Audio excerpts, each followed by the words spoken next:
noches y bienvenidos, soy Salva Valero y estamos en un nuevo programa de Noches de Terror. Los oyentes fieles a este programa recordarán bastante bien lo que ocurrió la semana pasada. La semana pasada tuvimos aquí a un oyente, un invitado, una persona decidida a contar sus vivencias, sus experiencias. Su nombre es José.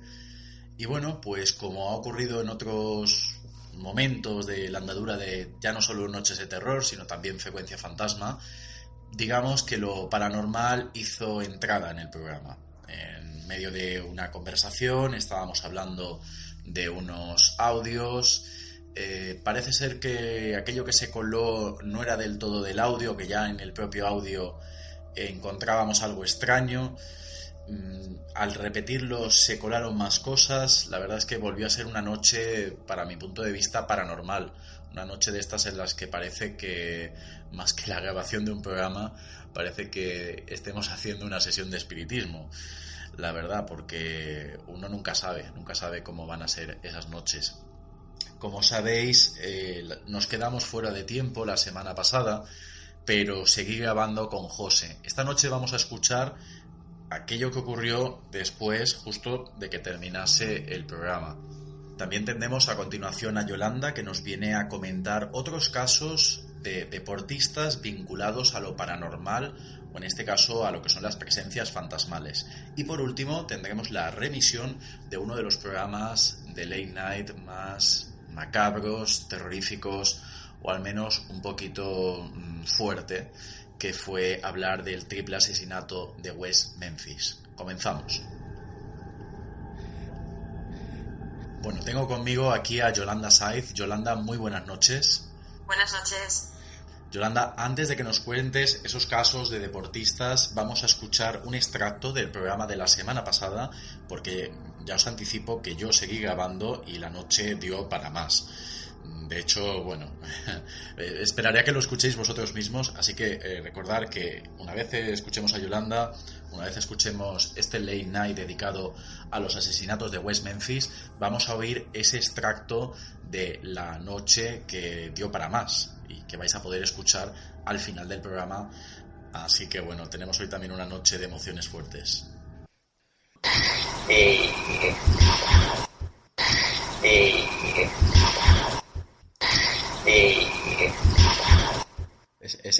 Eso no era lo que escuchamos tú y yo. No, pero se escucha algo. Es justo, lo que tú y yo escuchamos es justo después del y...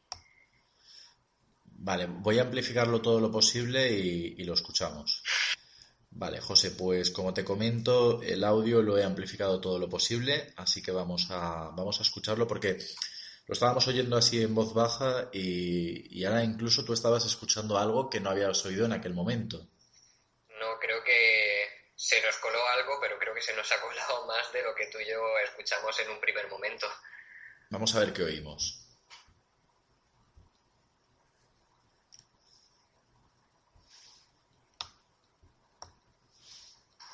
Vale, vamos allá. No, por ahora todo bien. Ya estoy encerrado en mi cuarto. Y todas las puertas, tengo la palabra, ¿eh? No, por ahora todo bien. Ya estoy encerrado en mi cuarto. Y... Ay, páralo. He cerrado todas las puertas. Vale. Se oye una mujer. Sí.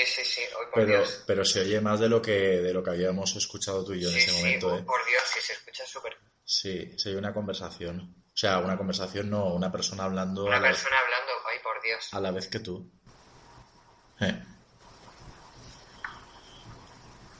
Sí. Joder, qué miedo, porque claro, es que contarme la historia de la mujer esa con el pelo canoso y ahora escuchar a una mujer, yo ahora me estoy imaginando ahí una mujer.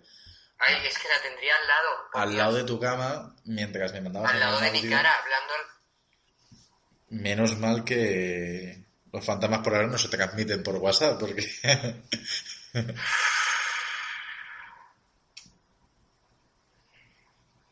Por suerte ya no tienes que volver a esa casa, ¿verdad? Sí. Sí. ¿Aún vais a volver allí alguna vez? Seguramente. Hostia, tío. Es que no sé si me atrevo a que me lo pongas otra vez. Solo un poquito.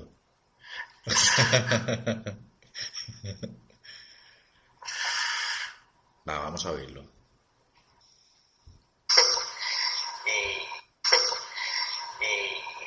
Es idiota. Pero a todas las webs. ¿Dónde?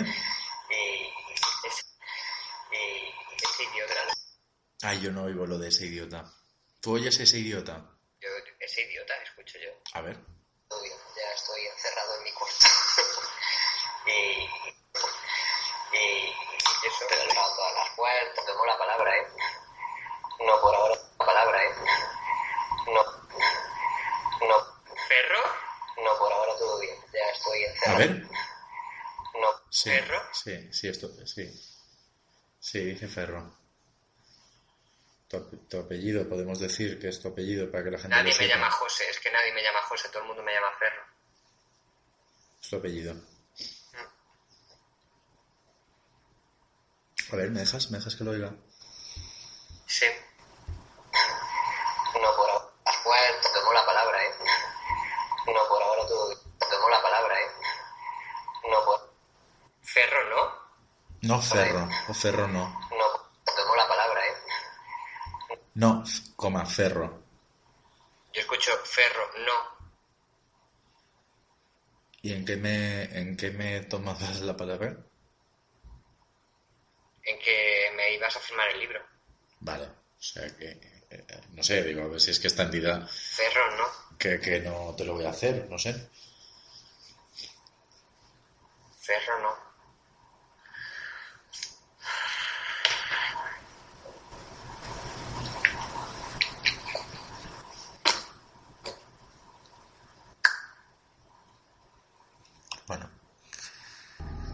Bueno, yo invito a los que no escucharon el programa de la semana pasada que lo oigáis, porque esto es un extracto de la conversación que tuvimos y de intentar analizar un audio que nosotros nos habíamos mandado, José y yo, pero que parece ser que al reproducirlo en el programa se colaron más cosas de las que ya oíamos.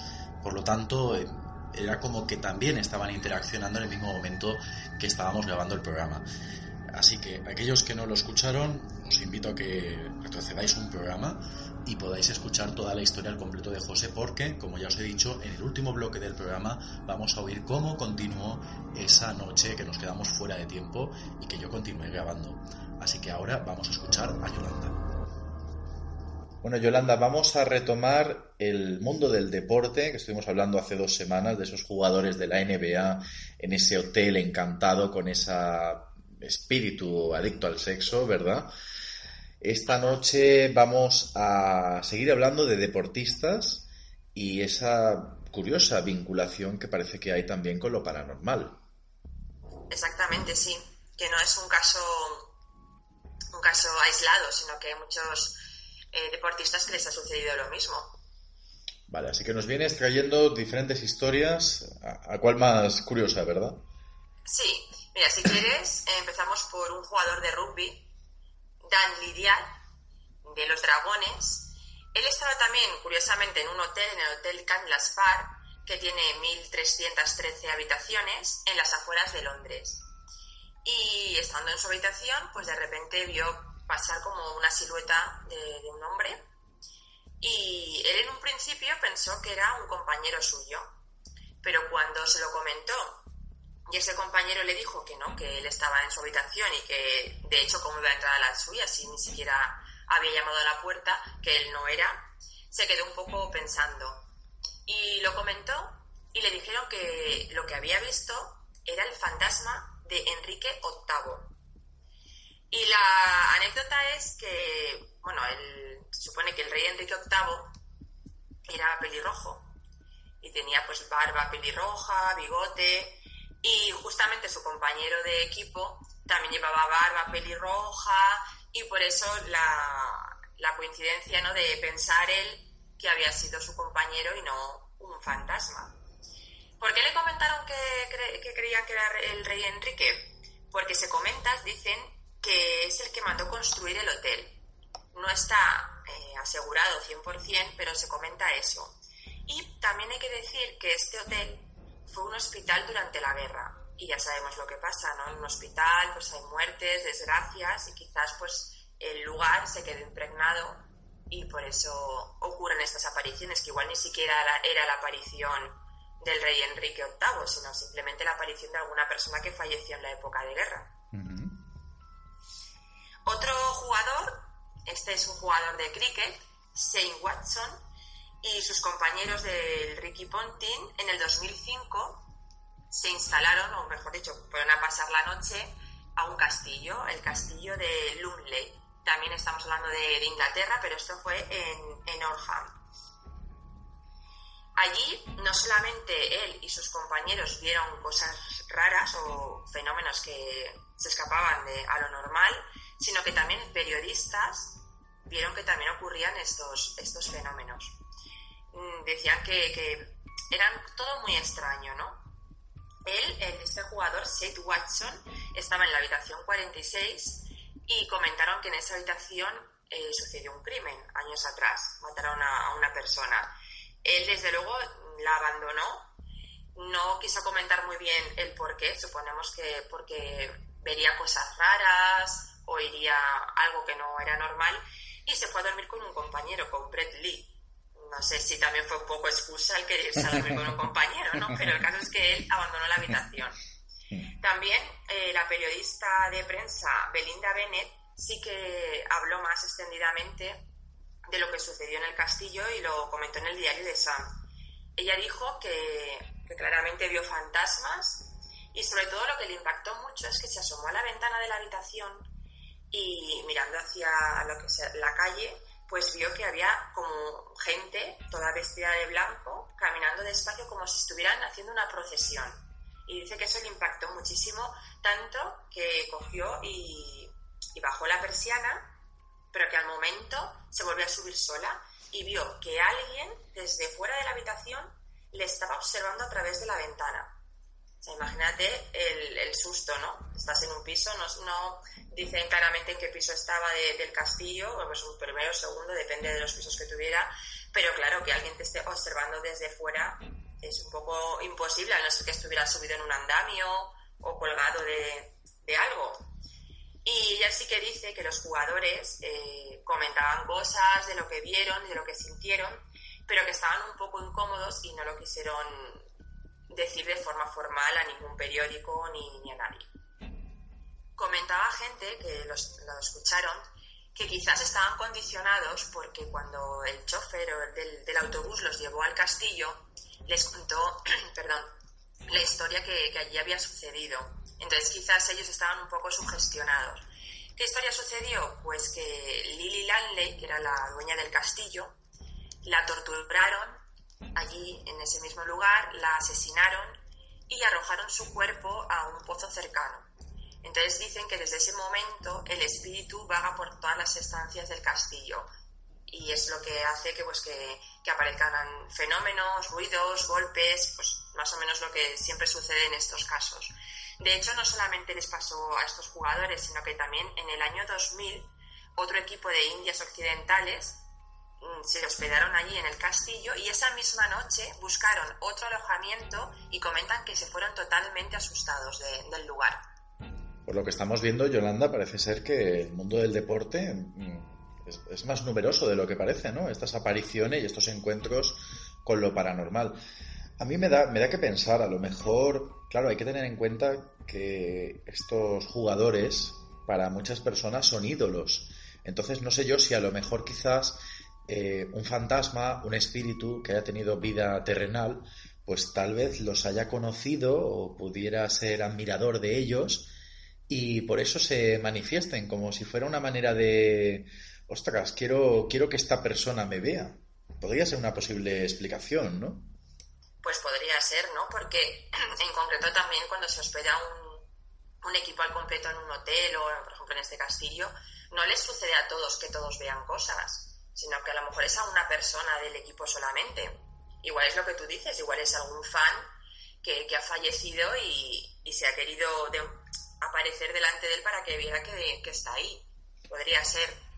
Porque a ti personalmente, ¿qué te parece, ¿no? El hecho de que el deporte y los fantasmas pues tengan más vinculación y además juntando lo que ya estuvimos hablando hace un par de semanas. Pues me parece curioso. La verdad es que quizás a lo mejor la lógica sea que los equipos, ya sean de baloncesto o fútbol, viajan más que a lo mejor podemos viajar nosotros, ¿no?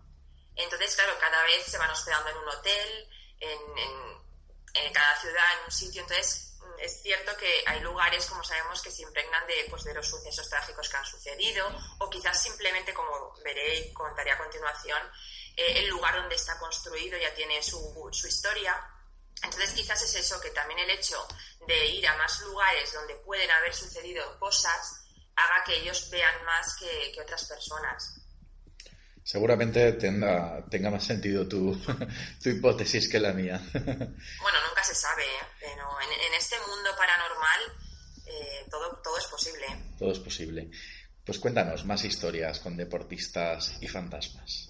Pues mira, esta historia que voy a contar es bastante reciente, porque es del año 2014, o sea, hace casi nada, y le ocurrió a los Knicks, y también es en un hotel, como contamos en el anterior programa que estuve. Fue en el Hotel Claramont de California.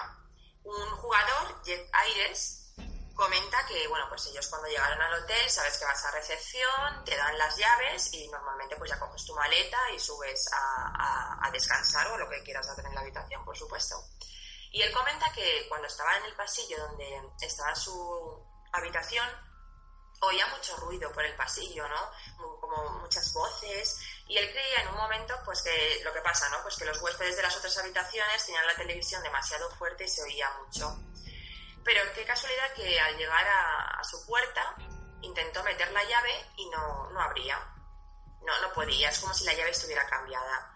Pero no era solamente eso, sino que aguzó el oído y vio que dentro se oían como niños corriendo, un bebé haciendo ruido, y le resultó un poco raro, así que bajó otra vez a recepción y comentó lo que pasaba. En recepción, la verdad es que se quedaron bastante asombrados, dijeron vamos a llamar, no vaya a ser que no se haya ido la persona que estaba antes y nos hemos equivocado al dar la habitación, claro. Y llamaron, pero allí no contestaba nadie. Entonces dijeron, bueno, pues no te preocupes, te damos otra llave para que puedas abrir y si quieres te acompaña un personal del hotel, una persona que trabaja aquí en el hotel, para que no vayas solo por si acaso. Pero él ya, como le había pasado eso, decidió pues no, que le dieran otra habitación y que esa la dejaba. Sí que es verdad que este testimonio lo corroboró otro compañero suyo, Tim Duncan, y dijo que él acompañó a él y que es verdad que se escuchaba un bebé en la habitación, o sea, que se oían y niños como corriendo dentro.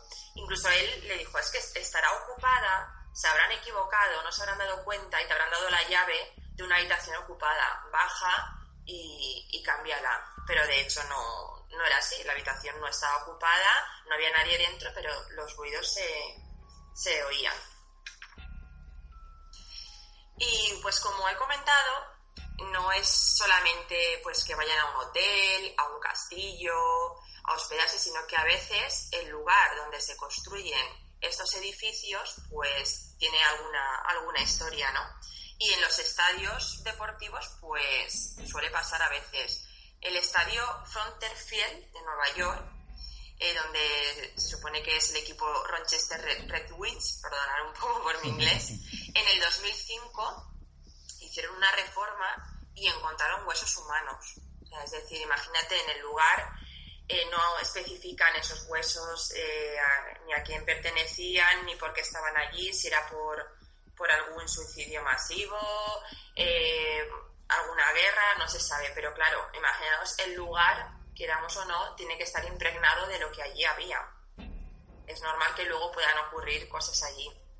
También el estadio Tiger, antes de derribarlo, los trabajadores comentan pues que siempre había muchas apariciones, muchos ruidos, que les tocaban el hombro. Fíjate qué miedo estar trabajando allí, que de repente te toquen el hombro, te gires y no tengas a nadie al lado. Incluso arañazos en los brazos, o sea, eso es muy fuerte, ¿eh? Como estuvimos comentando un caso, ¿no? Pues que como que el espíritu es como si quisiera vengarse, pegarles, ¿no? No se sabe el motivo.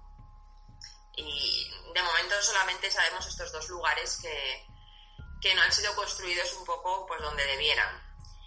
También hay que comentar que no solamente es que a los deportistas vivos se le aparezcan espíritus, oigan ruidos, bueno, todos los fenómenos paranormales que puede conllevar, sino que hay deportistas que han fallecido y se han aparecido ellos. O sea que en este caso los fantasmas son los propios deportistas. Es el caso de Eddie Parr, que falleció en 1926. Era un pitcher de estos de ligas de Estados Unidos y era muy conocido en la época porque creo que hizo hasta 300 victorias o 300 tantos, no entiendo yo muy bien este deporte. Y dicen que después de fallecer pues siguió luchando y siguió jugando desde el más allá. Dicen que su casa, pues donde él falleció a los 50 años por un derrame cerebral, la vendieron y los inquilinos que la compraron luego en 1996 oían pues gruñidos, pasos invisibles como que corrían, sonidos como cuando golpeas el bate a una bola, ¿no? Golpeas la bola con un bate, mejor dicho.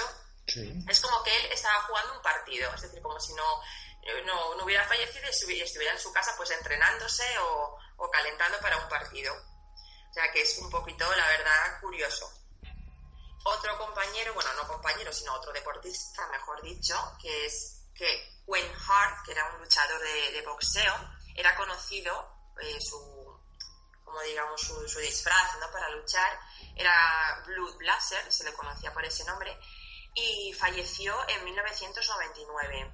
Fue un poco mala suerte, ¿no?, porque lo estaban bajando desde el techo, ¿no?, del Kansas City Kemper Arena con unas cuerdas hacia el cuadrilátero, pues un poco para hacer espectáculo, pero las cuerdas fallaron, con la mala suerte pues que tuvo un impacto brutal contra el suelo del cuadrilátero y falleció en el acto.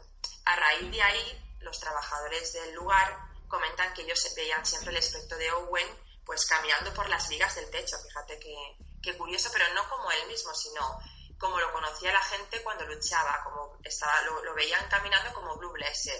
También decían que las luces parpadeaban, que se oían ruidos raros, es decir, que desde ese fallecimiento el lugar no era el que era anteriormente. Y más teniendo en cuenta, Yolanda, que fue una muerte tan violenta. Por lo tanto, ya hemos comentado muchas veces que cuando alguien muere, digamos que le pilla por desprovisto, pues tiene más posibilidades de que se quede, digamos, un tiempo vagando, ¿no?, entre dos mundos. Exacto, es que igual a lo mejor ni él mismo se ha dado cuenta que ha fallecido. Es decir, igual está caminando por las vigas como Blue Blazer porque él, como en ese momento lo estaban bajando justamente del techo, ¿no?, pues quien dice que él está un poco como reviviendo ese momento, ¿no? Exacto, sí. Podría ser. Bueno, Yolanda, en todas estas historias hemos estado hablando de hoteles y a mí me gustaría, pues, ya sabes que quiero dar información poquito a poco, ¿no?, de esa novela que ya está publicada, que es Demosville. Podemos adelantar, yo sé que como tú la has leído, ¿no?, la novela, por eso te incluyo. ¿Podemos adelantar que en la novela hay un hotel? Sí. Un hotel muy curioso, por cierto. Exacto. Sin contar nada, ¿qué me puedes contar, ¿no?, de ese lugar dentro de lo que es ese pueblo llamado Demosville? Pues es un lugar que para mí ha tenido un peso, ¿no?, en lo que es el libro. Es un lugar, podríamos decir, terrorífico, pero es un lugar que me ha hecho pensar. Solamente digo eso, para que los que lo lean, es un lugar que les va a hacer pensar mucho. Exactamente, los dejamos así un poco con el misterio, con la incógnita. Ya sabéis, aquellos que quieran leer Demosville, ya está disponible en Amazon, buscáis Demosville o me buscáis a mí, Salva Valero, y podéis adquirirlo y en muy poquitos días os llegará a vuestras casas. Comentaros también que sigue abierto un segundo sorteo para aquellas personas que realicen donativos al programa. Así que en el apartado de iVoox de donar podéis hacer un donativo para nosotros y entráis en el sorteo de un ejemplar de Demosville firmado por mí y que también os haría llegar a vuestro domicilio. Como siempre, Yolanda, un placer. El placer ha sido mío, Salva. Y bueno, vamos a escuchar ahora un late night sobre un asesinato que yo creo que os hará reflexionar. Late night. Darling, sweetheart, come find me. I'm waiting. Baby, where are you? I need you. I love you. When the world seems far away.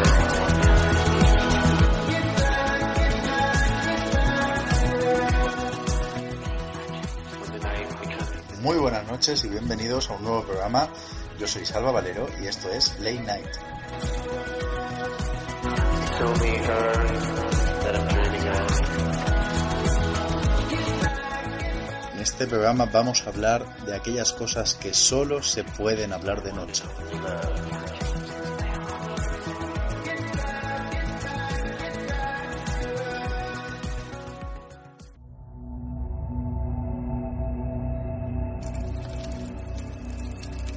¿Dónde está el chico? Ha salido en bici con Michael. Le he dicho que volviera a casa a las 4:30.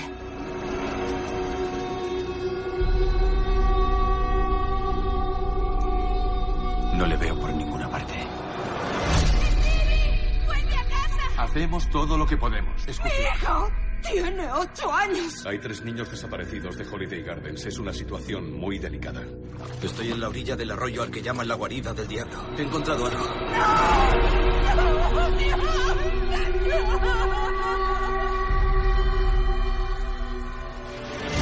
Muy buenas noches y bienvenidos. Esta noche vamos a hablar en Late Night de la película Condenados y su inquietante y, por qué no, terrorífica historia. Para ello tengo conmigo de regreso a Edurne. Edurne, muy buenas noches. Muy buenas noches, Salva. Tenemos también con nosotros a Rubén. Rubén, muy buenas noches. Buenas noches, Alba.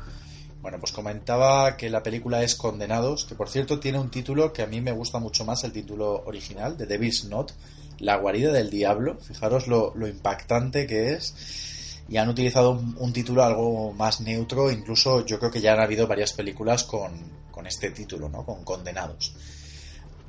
Y bueno, ¿por qué hemos seleccionado esta película para hablarla aquí en Late Night? Pues es porque es una película que tiene una historia real, una historia, vamos a decir, amarga, difícil, dura.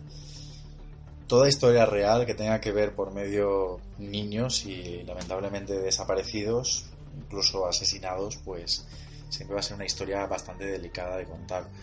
¿Por qué queremos hablar de ella? Pues porque es una historia cuya investigación tuvo unos giros muy interesantes, que la película tenemos que decir que fielmente los retrata, aunque a lo mejor, luego le preguntaré a mis invitados, tal vez el cierre, y quizás por cuando se realizó la película, deja algunas cosas que queremos esta noche completar. Queremos conocer la historia al completo sobre esta triste historia de los 3 de Memphis, como se llegó a hablar. Y bueno, ¿qué cuenta Condenados? Pues como os comentaba, Condenados lamentablemente habla de un triple asesinato ocurrido en 1993. Es una historia muy dura porque son 3 niños de 8 años de edad que, bueno, pues desaparecieron, iban con sus bicicletas, se adentraron justamente en este lugar que llamaban la guarida del diablo, que era como un sitio así como un poquito más escondido y del que nunca regresaron. Y bueno, lo terrorífico es que al día siguiente pues aparecieron muertos estos niños, y no solo eso, sino que las maneras en las que aparecieron, la manera en la que aparecieron, daba a entender que habían sido víctimas seguramente de rituales o de algún tipo de sacrificio, por la forma en la que aparecían los cadáveres, por cómo habían sido atados y por algunas cosas que tal vez pues no vamos a entrar aquí en detalle, pero bastante duro, y como os digo, pues fue una historia que conmocionó a esta pequeña ciudad de Memphis, ¿no? De West Memphis.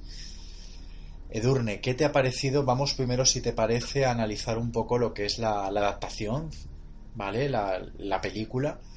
¿Qué te ha parecido? A mí me ha parecido impactante. Fíjate que yo no conocía nada ni de la historia ni de la existencia de esta película, y cuando yo la he visto es que me ha parecido, vamos, impactante. Yo recuerdo la primera vez que se ve la escena en la que descubren los cuerpos de los pobres niños, y es que yo me quedé impactada, o sea, es sorprendente. Y luego ya no solamente eso, sino la forma en la que está tratada la película, que básicamente luego, una vez que los cuerpos aparecen, hace hincapié en todo lo que es el proceso judicial que después se inicia, y a las 3 figuras que el pueblo condena así por ciertas pinceladas, ¿no? Sorprende mucho, y luego los documentales que luego a posterior y mientras en la misma época en la que se sucedieron los hechos se fueron grabando, te das cuenta de que la película ha sido muy fiel a los documentales que se han hecho y realmente a lo que es la historia en sí. La verdad que está bien contado toda esta truculenta e inquietante historia. Rubén, ¿a ti qué te ha parecido la película? Y al igual que Edurne, yo tampoco conocía nada de esta película ni de los sucesos reales, y cuando la vi me quedé bastante sorprendido.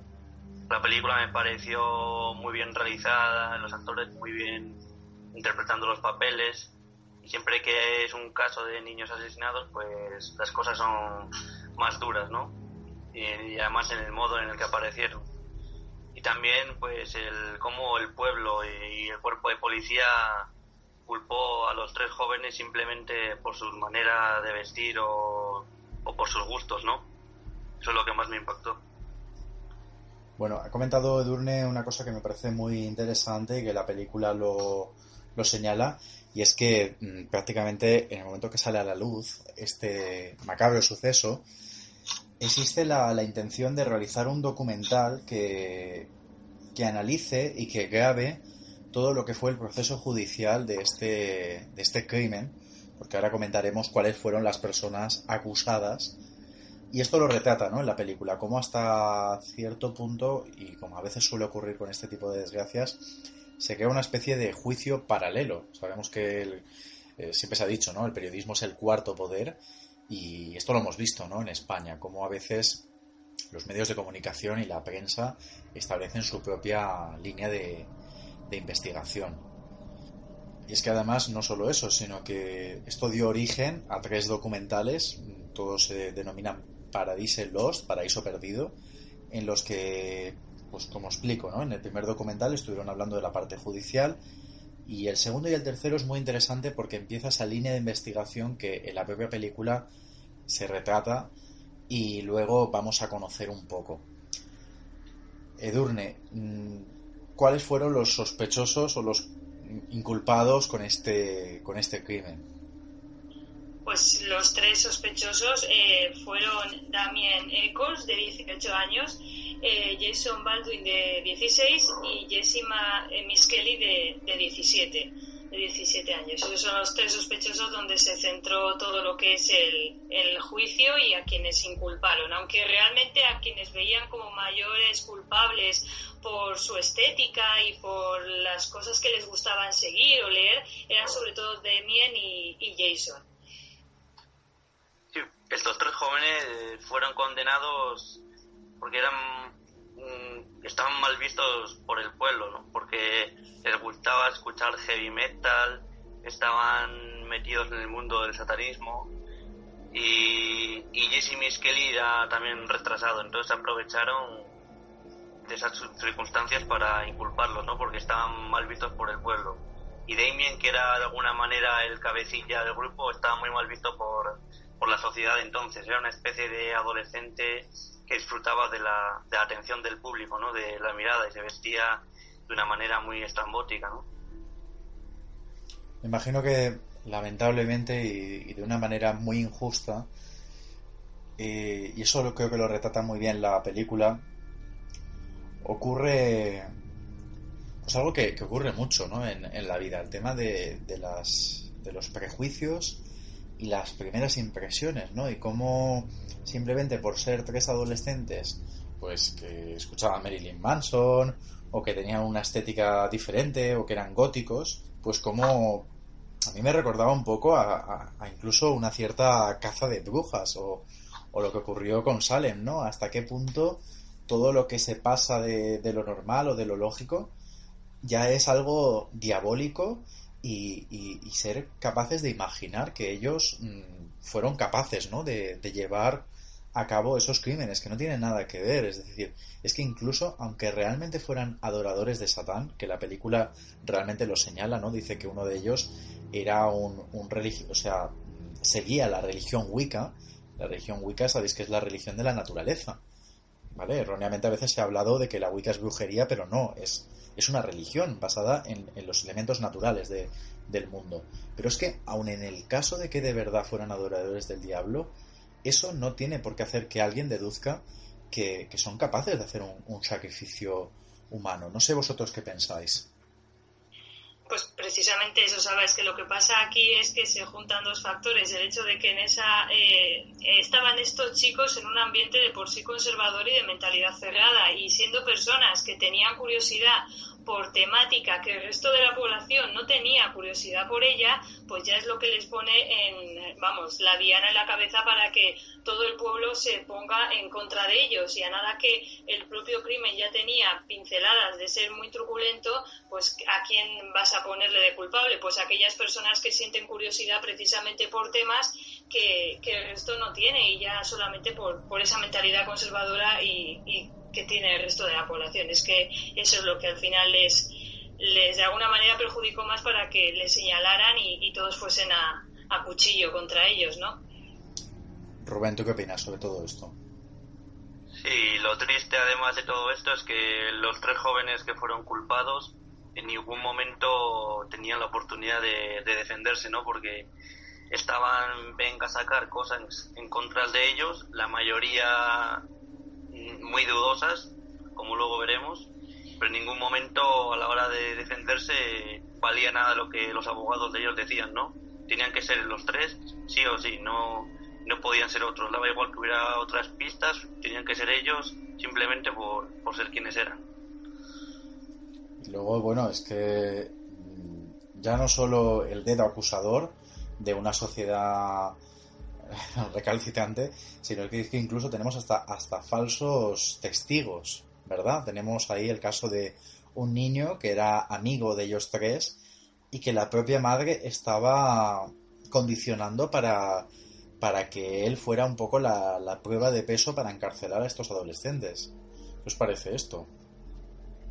Pues muy sorprendente, así como luego también a lo largo de la película y cuando ya está el proceso judicial incluso llaman como testigos a un par de niñas que no hacen más que testificar que han escuchado a los acusados decir que han cometido los crímenes y todo eso, que también es sorprendente. Pero vamos, es que luego todo esto de alguna manera se complica porque ya el hecho ya no es simplemente el dedo acusado del que tú hablabas, Alba, sino que luego también como la policía se encontró con un caso tan polémico y no eran capaces de dar con absolutamente ninguna pista y tampoco pidieron ayuda a otras autoridades para que les echara una mano, y de esa presión que les causaban los medios de comunicación, es que ya te digo, sometieron a Miss Kelly a 12 horas de interrogatorio hasta que consiguieron de alguna manera tener algo contundente con lo que poder hacer el juicio, que luego se ve durante el juicio que aquel testimonio o aquella confesión que sacan a Miss Kelly no es tan contundente y sobre ella es en la que pasa el proceso judicial porque no tiene ninguna otra prueba. O sea, si es que te alucina.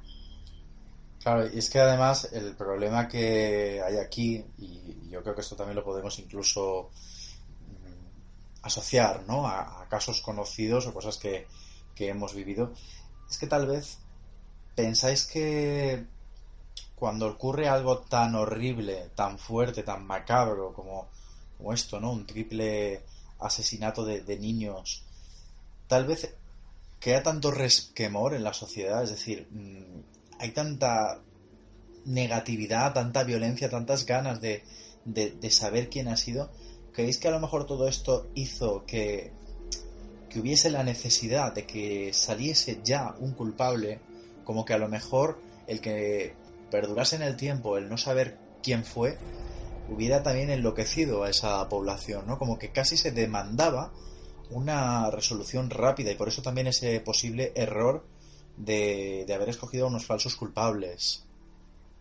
Ya, lo que pasa es que luego yo también me pongo, porque yo igual veía la película y digo, vale, sí, cuando sucede un caso así uno quiere respuestas ya, porque cuando encima también atañe a niños pequeños y muertos de esa manera, obviamente quieres tener respuestas, pero tenerlas y tan deprisa y luego, a ver, aunque te digan, mira, pues tenemos a este culpable y es tal, pero que luego tú estés presente en ese juicio y tú mismo te des cuenta, tú, que puedas ser, por ejemplo, yo, la madre de uno de esos 2 niños, y me estoy dando cuenta que las pruebas que me están intentando mostrar no son tales, es que, no sé, dices, tanta rapidez para qué, si realmente no estoy dando con quién supuestamente está detrás del asesinato y estoy al final culpando a alguien que tampoco se ve que lo sea 100%. No sé. Rubén. Es que la policía en todo este caso no quería buscar a los culpables reales del asesinato, quería buscar a 3 culpables que ellos quisieran simplemente para acallar a las bocas del pueblo, ¿no? Querían buscarse 3 pobres diablos, así como eran esos 3 jóvenes, para que ya el pueblo estuviese calmado. Y sí, y había otras pruebas bastante más importantes y no siguieron las pistas, como se puede ver en la película, un hombre negro que entra a un restaurante lleno de sangre y con un cuchillo embadurnado de barro hasta las rodillas, ¿no? Y en la zona donde habían encontrado a los 3 niños había mucho barro y había llovido. Y eso es una prueba que se quedó ahí y que no le investigaron en ningún momento. Simplemente buscaron a 3 cabezas de turcos para que los padres de los muchachos estuvieran contentos. Lo que pasa, Rubén, es que yo, esto de este hombre negro que nunca se supo más, ¿no?, de él, a mí también me da que pensar, porque yo pienso, bueno, igual que ellos a 3 chavalitos que son góticos, que van de negro, los acusan de adoradores de Satán, ¿qué no harán? Es que me lo llego a creer, ¿qué no harán con una persona de color desconocida? O sea, yo es que incluso ahí veo hasta racismo, ¿vale? De ver a un tío negro en una cafetería y decir, seguro que ha sido él. Es que, mira qué mal pienso, pero es que me lo imagino de esta población por cómo hicieron con estos chicos. No sé vosotros qué pensáis. Pues sí, quizás también habría salido a relucir una parte racista, pero no sé si me estás presentando una persona que tiene más indicios de haber estado en la escena del crimen, que es esta persona de color, frente a los otros 3, que por muchas pintas de que sean seguidores de esto, del otro, más allá, no tienen indicios de que hayan estado ahí, pues por muy racista que yo pueda ser o lo que sea, es que no sé, me lo están presentando como que se tiene más papeletas de ser un culpable, ¿no? No sé. Sí, es que no es un tema de racismo, es que el hombre negro en este caso tenía un cuchillo, había sangre y estaba embadurnado de barro. Y creo que en la película recogen una muestra de sangre, dice algún oficial de policía, pero misteriosamente se perdió, como el que no quiere la cosa. Luego hablaremos de todas formas, ¿no? Porque ya sí que existe, ¿no? Muchísimos años después existe una teoría, ¿no? Y un casi seguro culpable de estos asesinatos, pero claro, es misteriosa, ¿no?, la figura de este hombre de color, porque al menos como lo retrata la película, es que es un rastro de sangre notorio. Es decir, este hombre o estaba mal herido o tenía de verdad las manos manchadas de sangre de algo que había cometido, ¿no? Eso es, por eso luego también sorprende que no hubiesen hecho el caso a esta prueba y que lo dejasen pasar. O sea, no sé, es que en definitiva yo creo que esta gente lo que buscaba es, ha habido un hecho muy truculento, pues qué menos que sus culpables tengan que ser, aunque sea en apariencia, igual de truculentos, ¿no? Y no empezar a pensar en otras cosas, así como luego ya hablaremos con los otros culpables que luego se barajaron de que tenían que ver, ¿no? Es como que si tenía que ser así, pues que los culpables fuesen igual de truculentos que lo que ha habido, porque igual sería peor pensar que haya sido algún vecino, un padre de familia del que estás todo el día con él y ni te imaginas que haya podido hacer algo así. Pues si quieres tú misma, Edurne, ¿cómo se completa esa lista de sospechosos a medida que la película avanza y sabemos más sobre la historia? Pues luego, y sobre todo esto en el documental de Paradise Lost, la segunda parte que se hizo, que me parece que fue en el 2000 cuando se estrenó, esta parte, aparte de hablar con los condenados, ya una vez haber pasado el juicio y demás, sobre todo lo que hace es criticar ese juicio que hubo y hacer que se vea como figura de más culpable por las pruebas y por otras historias que se analizaron a John Byers, que era el padrastro de uno de los 3 niños que habían sido asesinados, de Christopher. Y claro, luego también si ves un poco las declaraciones que este hombre hace con la prensa, incluso cuando ves la película de Condenados y ves ese carácter estrambótico que tiene, y luego también el documental igual baraja como que se debió de sacar del pasado suyo de John Byers como que había tenido relación con las drogas y que incluso tenía cierta violencia que incluso con su hijastro había podido cometer. Y claro, ya te das cuenta de estos datos y es como que en este documental se baraja y como que se le pinta como culpable a este personaje, a John Byers. Lo que pasa es que, claro, a mí hay cosas que no me cuadran, ¿no? Vale, sí, tenía un carácter violento. Me da también que el hecho de que no fuera un hijo biológico suyo, pues tal vez eso no le llegase a enloquecer, ¿no? Pero si él quería... Porque vosotros ¿qué pensáis? Es decir, este padrastro mató al niño porque de alguna manera... Porque yo incluso he llegado a leer, ¿no? Que tal vez sentía celos de cómo su madre, pues la madre del niño, pues tenía una relación tan estrecha con él. Pero ¿no pensáis que sería más lógico buscar un momento para asesinarle en el que estéis completamente solo y no llevarse también por banda a 2 niños pequeños de 8 años? Porque es que encima, es que lo que estamos diciendo son niños de 8 años. Ya, es que no sé, es que por más que piensas, incluso cuando se sabe y luego las sospechas recaen sobre otro padre de otro de los niños, es que por más que intentas verlo no lo terminas de ver como culpable tampoco, y es como que, no sé, por más explicación que le quieres buscar o por muchos sospechosos que se hayan barajado, tampoco ves que cuadre el puzzle, digamos, no sé, es muy extraño, y el no saber nada tampoco te deja, no sé, con cierta claridad. Ya. Sí, la verdad es que John Byers fue sospechoso durante gran parte de la investigación, pero al final parece ser que un poco las sospechas caen sobre Terry Hobbs, el padre de Stevie Branch. Y sí. John Byers se ve en el documental cuando le dice un alguacil que es un ángel de la guarda al lado de Terry Hobbs, porque sus antepasados judiciales eran bastante truculentos. Y en la película hay una escena en que la madre del niño Stevie encuentra una navaja de la cual el niño nunca se separaba, y la encuentra manchada con una pequeña mancha de sangre, y se pregunta que por qué tenía el padre la navaja guardada en el desván cuando el niño la llevaba a todas horas, ¿no? Entonces la madre ya empezó a sospechar, porque suponía que tenía celos del niño, que pasaba mucho tiempo a su lado y que no tenía tiempo para el marido, y con el tiempo se divorciaron y también hubo ahí una agresión que disparó al hermano de su mujer, porque se ve que pegaba a la mujer y el hermano, para defenderla, intentó atacar a Terry y este le pegó un disparo. Entonces la verdad es que Terry Hobbs puede ser uno de los sospechosos, pero de momento no han hecho nada contra él. Sí, evidentemente la figura de Terry Hobbs es completamente sospechosa.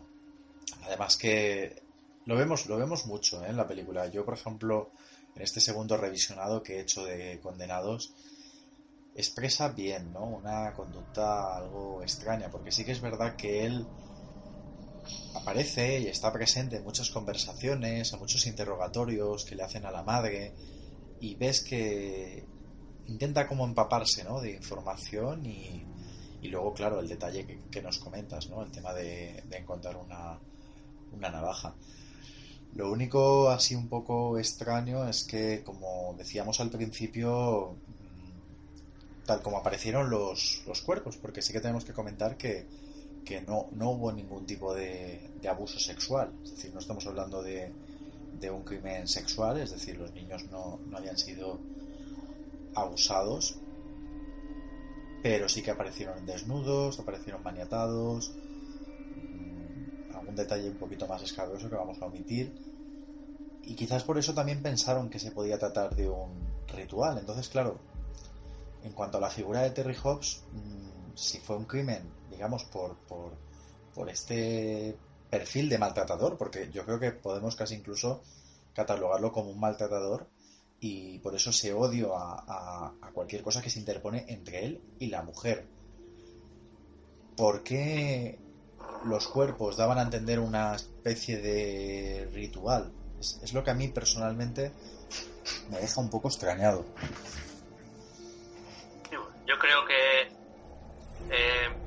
que tampoco es que sea un ritual, es lo que nos hicieron creer o lo que querían hacer creer los policías para capturar a los 3 jóvenes, porque en ningún momento yo creo que hay indicios de nada ritual.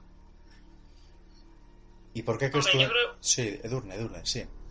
Nada, que yo creo que también podría ser que en vista de ir luego a sobre quiénes recaían o se veían que podían ser los culpables y tú te cuestionabas, ¿no? Entonces, como esa pinta de que el crimen parezca que tenga que ver con algo que que sea un ritual? Pues me da a mí la sensación de que si la persona que lo ha hecho no tiene nada que ver con esto, es simplemente para ahuyentar la atención y pensar que fuese a ser alguien. Por ejemplo, si hubiese sido Terry el padre de Stevie, si lo ha hecho y le da ese toque, es como para distraer la atención de él y que de esa manera puedan terminar por ir en contra de luego esta gente que simplemente por tener curiosidad con estas historias ya les tienen que ver como culpables.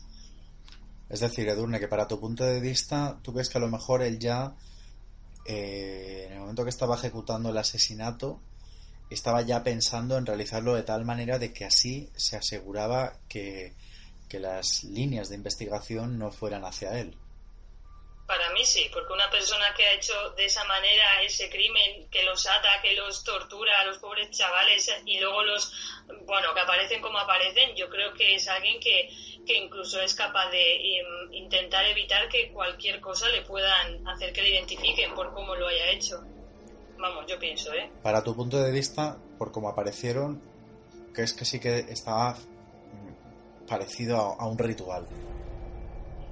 Hombre, más que un ritual, yo lo primero que pensé, mira, yo que no conocía la película, no leía absolutamente de nada, y como nada más empezar a ver la película ya ves que descubren a los niños, yo lo primero que pensé, pues han sido torturados, apaleados y encima han aparecido de estas circunstancias. A mí yo lo veo así y no sé por qué, no me da por pensar en un ritual satánico. Mira tú por dónde, o sea, pienso más bien en que los han cogido, los han torturado y los han ahogado y los han matado, pero no me da por pensar que haya sido cosa de un ritual, no sé.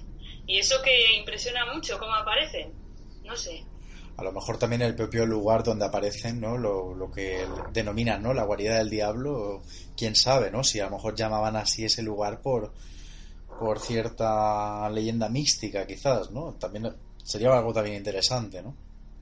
Pues sí, teniendo en cuenta también que la población, como he dicho antes, pues era conservadora, de mentalidad cerrada, pues basta que tengas detalles así para que ya empiecen a pensar en otras historias y luego pase lo que se ve que sucede, ¿no? Sí, la verdad es que sí. Una cosa que también me pareció muy curiosa, no sé si a vosotros también, es que también da la sensación como que el pequeñito, ¿no? El niño de la mujer, ¿no? Que está con Terry, Stevie se le llega a manifestar a la madre, lo llega a ver. No sabemos si es dentro también de su conmoción, de su duelo, de su shock emocional, pero la película te describe una escena curiosa en la que ella por la ventana lo vuelve a ver después de muerto y se le queda mirando a ella. Eso me gustó, me pareció bonito, ¿no? Es de esas situaciones paranormales en las que uno no siente miedo, sino que dice qué bello que realmente pues sí que existan casos en los que vuelvan algunas personas para decir un último adiós. Yo más bien lo veía como algo muy triste, porque era como intentar ver lo que no sucedió, es decir, que el niño que se fue a andar en bici realmente volvía a casa cuando eso no era lo que pasaba. No sé, yo lo interpreté de que era una forma más triste, la típica que tendría una persona cuando ha perdido a alguien que no se espera perder y que lo que quiere es que vuelva. También puede ser. Es también una perspectiva curiosa, ¿no? De poder verlo, ¿no? A lo mejor es simplemente el anhelo, ¿no? Que tiene esta madre, que por cierto yo tengo que decir que a mí nunca he sido muy fan de Reese Witherspoon y creo que borda el papel, lo hace muy bien, lo difícil, ¿no? Que es reflejar una madre masacrada, ¿no? por el dolor de perder a un niño de 8 años y encima de la manera tan cruel. No, la verdad es que lo hace muy bien. Y luego me hacía gracia tener que ver luego la comparativa con los documentales y ver luego a la que era me imagino que sería la verdadera madre de Steve y ver pues todo lo bien que la caracterizaba, ¿no? No sé, es que luego estaba todo muy bien llevado en lo que es la película. Sí, la verdad es que los personajes en la vida real con los actores de la película están muy bien caracterizados, se parecen todos, incluso los movimientos que hacían, por ejemplo la madre cuando se entera que ha muerto su hijo se tira al suelo, eso lo hace exactamente igual, está muy bien. Muy buena, la recomendamos, ¿verdad? Aunque es un tema duro, es interesante por estos giros en la investigación y porque como es un crimen que no está 100% del todo resuelto, pues te hace un poco lucubrar posibles sospechosos. Os ha gustado la película, ¿no? Sí, a mí. Sí. ¿Sí? Bueno, pues entonces recomendamos aquí en Late Night Condenados, estos documentales también, Paradise Lost, que además los podemos encontrar, el tercero por ejemplo en español, y es muy interesante porque refleja también la absolución de los 3 condenados después de 17 años en cárcel.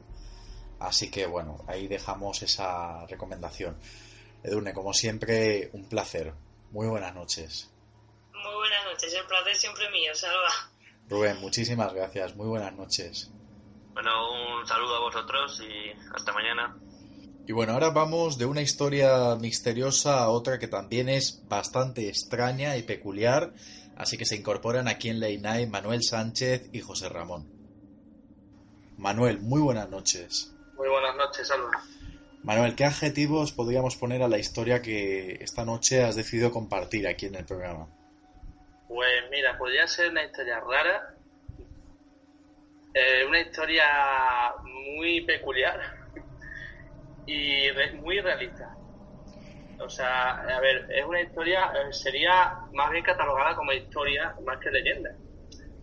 Pero bueno, tal como está ahora las cosas y la época que estamos, yo creo que más leyenda que historia. Pero eso tiene, o sea, todo tiene una historia real, sobre todo. José, muy buenas noches. Muy buenas noches, Salva.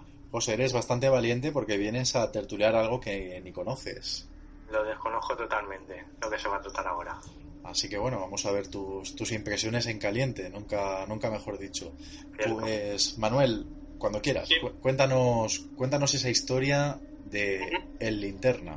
Pues mira, nos retomamos a las épocas de los 80, finales de los 80, mayormente sería el 87, y es en la localidad de un servidor, Almendralejo, Badajoz.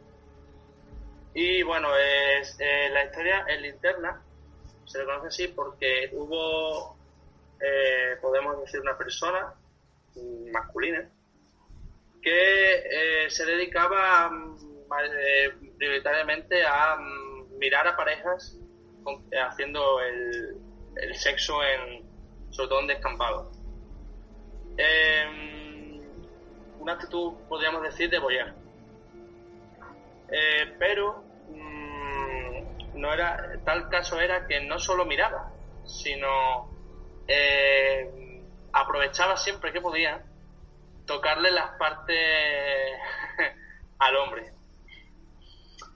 Le tocaba sus partes, los testículos, por decirlo ya, y salía a correr. Bueno, pues esto ocurrió durante mucho tiempo y hasta que pues se adjudicó ya una especie de búsqueda para pillarle, por así decirlo. Se organizaban patrullas urbanas y bueno, nunca lo han logrado pillar. Lo digo de antemano, nunca lo han logrado pillar. Y bueno, tal caso era que no solo hacía esto con las parejas, sino que lo que asaltaba casas, entraba dentro y en las habitaciones entraba en las habitaciones y se quedaba contemplando a la persona que fuera durmiendo, o se quedaba sentado en una escalera en el patio fumando, y cuando le pillaban o lo veían o lo descubrían, como queráis decirlo, pues él se escapaba misteriosamente, o sea, de sitios como, vamos, que eran inaccesibles totalmente. No sé cómo se escurría el cabronazo, pero vamos, en un abrir y cerrar de ojos. También reseñar que esta persona de avanzada edad, si sigue vivo, tenía una actitud de atleta y, vamos, o sea, es que no lo pillaba nadie. Y también era una persona por así decirlo, era inofensiva. No, a ver, aunque cueste creerlo, no, él no robaba, no iba armado, solamente iba con una linterna, de ahí su nombre. Y no iba, vamos, no pretendía ni hacer daño a nadie, solamente miraba. Era simplemente su afán, ¿no? El de mirar y ya está. Y era lo único que tenía este hombre. Se le intentó capturar en una ocasión, se confundieron con otra persona que se apodaba La Emi.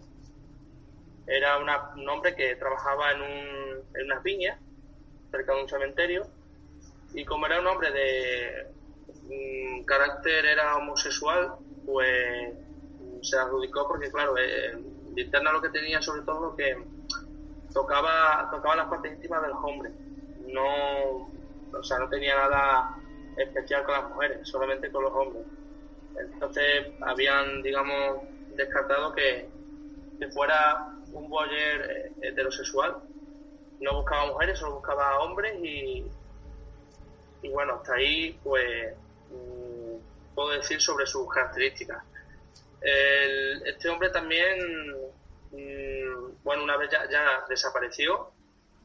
Se decía que iba por otros pueblos y hasta ahí quedó la cosa. No se le ha vuelto a aparecer. Sí es cierto que de la época esta del 2000 hacia adelante se ha vuelto a, entre comillas, a saber de él, porque ha habido otros casos parecidos y se ha vuelto, digamos, era el modus operandi igual que el del Linterna, y se volvió no a reabrir el caso porque no lo ha reabierto, pero sí se dice y se cuenta, de ahí, digamos, la leyenda de que el Linterna siempre aparece, aunque suene un poco gracioso, siempre aparece cuando las parejas tienen sexo en las periferias y tal. Y bueno, está ahí más o menos un poco la historia. Bueno, la verdad es que es curiosa, sobre todo por todo, ¿no? Por el hecho de que no solo sea un voyeur, que bueno, esto pues parece ser que ha ocurrido, ¿no? En muchas ocasiones, sino incluso pues eso, esa intención de querer interactuar, y luego también por esa rapidez endiablada, como comentabas, que tiene, ¿no? O tenía aquel personaje para poder alejar. De hecho, una mujer, que fue una de las que estuvo a punto de cazarle, decía alas y velas tiene, en el sentido de que sí. Tiene alas, es decir, se trepaba por los tejados y con una velocidad y unos saltos casi, podríamos decir, sobrenaturales. O sea, sí, de hecho hay gente, y gente de aquí de mi localidad, que lo incluso adjudica como Batman. Sí. Bueno. Y no sé, es que la verdad es que es un caso que no sé si es que este hombre se entrenaría para este tipo de situaciones o simplemente vendría de naturaleza. La verdad es increíble. Bueno, pues yo quiero saber qué le parece a José esta singular historia. Pues la verdad es que nunca la había escuchado y me ha llamado mucho la atención que, o sea, normalmente los voyeurs, ¿no? Sí que van a zonas donde la gente, pues, digamos, son zonas de picadero, ¿no? Que suelen llamar, pero de ahí a interactuar, ¿no? Como tocar los genitales al hombre y salir corriendo, no sé, me ha chocado. Y luego el hecho también de casarte las casas solo para ver dormir a una persona y cosas así, me llama mucho la atención, ¿no? Y luego la rapidez que tiene de escabullirse y luego lo extraño es que desaparece, ¿no? Y a partir del 2000 es cuando se vuelve a, como lo que ha dicho Manu, ¿no? Abrir un poco el caso porque vuelven a surgir un poco. No sé, lo veo es muy extraño todo, ¿no? Sí, mira, perdona que te corte, José. Un momento, quería aportar que noticias de prensa hay pocas. De hecho, este tema lo he hablado yo con Salva. Uh-huh. Y de hecho hay muy pocas noticias. Lo que pasa es que, claro, así las localidades pequeñas y tal, pues, y sobre todo yo que vivo allí, pues sabes muchas más cosas, encuentras muchas más cosas, ¿no? Y una de ellas, pues, fue que una mujer también de aquí de mi localidad, pues simplemente se levantó por un vaso de agua y se encontró con el Linterna sentado en las escaleras del patio fumando. Total, que vivía con su hermano y fue a su hermano a decirle: oye, Eugenio, que que aquí está la linterna. Se levantó y ya no estaba. Y desapareció. O sea, ¿cómo puedes llegar, cómo puedes en un momento llamar a una persona para que te acompañe por si te va a hacer daño? Porque claro, nunca se sabe lo que puede pasar. Y que llegas allí y no estés. O sea, es que hay gente aquí en esta localidad, incluso en las localidades cercanas, que la ubican como un fantasma. O sea, de ahí viene un poco la leyenda también, ¿no? De un fantasma. Y la verdad es que es muy curioso y aterrador a la vez. Sí, es que es como una sombra, ¿no? Se podría decir. O sea, es una sombra que aparece y desaparece y de una manera muy fugaz. Sí. Toca los cojones un poco y desaparece, ¿no? Nunca mejor dicho. Lo que pasa es que yo, que soy muy gráfico, imaginando, yo pienso una cosa, vamos a ver. Si hay una pareja haciendo sexo dentro del coche, ¿cómo esta persona introduce la mano hasta llegar ahí? O por lo tanto tiene que ser porque tengan las ventanas abiertas, o que es capaz de abrir la puerta sin que ellos se enteren. Es lo que me asombra un poco, ¿no? Porque claro, siempre tenemos la imagen de que el mirón generalmente yo creo que se quedaría en la ventanilla mirando, pero esta particularidad que tenía este señor de querer maguear un poco, tocar ahí un poquito, pues es lo que me sorprende. ¿Sabes qué pasa, Salva? Que hay un caso que creo que no te he contado de este tipo, que él en una ocasión estaba la pareja haciendo sus cosillas en el coche y él fue a mear. Y entonces ella se quedó sola en el coche y él fue y entró en el coche y se quedó con las chicas allí, ¿sabes? Las chicas llorando y el tío que no se iba del coche. Entonces llegó el novio y a patadas, pero que el tío no se iba, hasta que llegó un momento en el que salió a correr. Ya lo sacó del coche y fue detrás de él, salió a correr y en un momento, cuando parecía que lo iba a pillar, se paró, se le quedó mirando al chico. El chico se paró asustado porque claro, se le quedó mirando como una mirada de psicópata y le sonrió y salió a correr y ya ahí ya no lo pilló. Volvió a correr y ya no lo pilló. ¿Cómo tendría que ser esa cara para que... Porque claro, en ese momento el hombre tendría ganas de pegarle. Claro. Entonces, ¿cómo hace que solo mirándole lo deje paralizado? José, tú, por ejemplo, ¿qué opinas, no, de todo esto? Yo creo que el momento ese que tú dices de salir corriendo detrás de alguien con ganas de pegarle y que se pare de repente, yo creo que mi primer pensamiento es de se para y no le hace nada, porque que se pare de repente corriendo es sabe que se la va a llevar, ¿no? Y ya el hecho de tú no sabes cómo va a reaccionar el otro, entonces yo creo que si yo fuera el chico sería en plan de ¿qué hago? Y si ya el otro encima se ríe con una sonrisa siniestra, ¿sabes? Porque no creo que sea una sonrisa ¿sabes? Agradable, sería algo que yo creo que al chico le haría plantear prefiero dejarlo, ¿no? Y por eso yo creo que le sonríe como diciendo no me vas a coger. Ya no sé si porque esa mirada le transmitiría algo, porque yo creo que sí le transmitiría algo y no sería algo bueno. Yo la verdad es que creo que él no tiene nada que perder. O sea, una persona así no tiene nada que perder, ya incluso que hicieron patrullas urbanas que no tienen ningún tipo, bueno, que a ver, que me perdone quien me esté escuchando, pero que no tienen ningún tipo de código moral y que si van a por él, van a ir a por él a saco. Y me explico en que van a ir con violencia. Bueno, luego hablaremos un poco de todo esa rebelión que se creó en el pueblo y esas reuniones, ¿no? O acercamiento de toda la población para querer capturarle. Hasta qué punto el ensañamiento era mayor o menor por el hecho de que fuera a por hombres. Pero bueno, yo tengo aquí un caso, un testimonio de uno de los afectados, pues podemos decirlo, ¿no? Entre comillas. Bueno, es un poco cómico, ¿no? La forma en cómo lo explica, pero bueno, también hay que entender un poco el vocabulario de entonces, ¿no? Dice lo siguiente. Dice una de las víctimas, o sea, uno de los chicos, dice: entonces no usaba linterna y pude verlo porque había luna. Aquí no hay muchos sitios donde poder estar a gusto con una mujer, ¿me entiende? Y la costumbre de las parejas es llevarse el coche a esa era. Yo estaba con la novia en el coche, así, echado para atrás, fumando un cigarro después del devaneo, con los ojos cerrados, y noté que me tiraban finamente de la del medio. Porque yo sé que a ese, de las 3 brevas, la que le gusta es la del medio. Nada, ¿no? Te dejas hacer... Tiene WhatsApp. Porque uno piensa que es la chica hasta que me apercibí y vi que era el tío ese. Pero me pilló en cueros y yo juré y salí a darle. Y se echó a correr hacia el campo, riéndose como el perro de los dibujos de la televisión. El tierno Yoduna, ese que hablaba, ese que se reía ahí en plan, así como muy de perro. Le vi la cara porque entonces tampoco llevaba pasamontañas, pero no lo reconocí. O sea que no solo tocaba testículos. Tiraba de la cuerda. Tiraba de la cuerda, sí, sí. Bueno, él lo que pillara.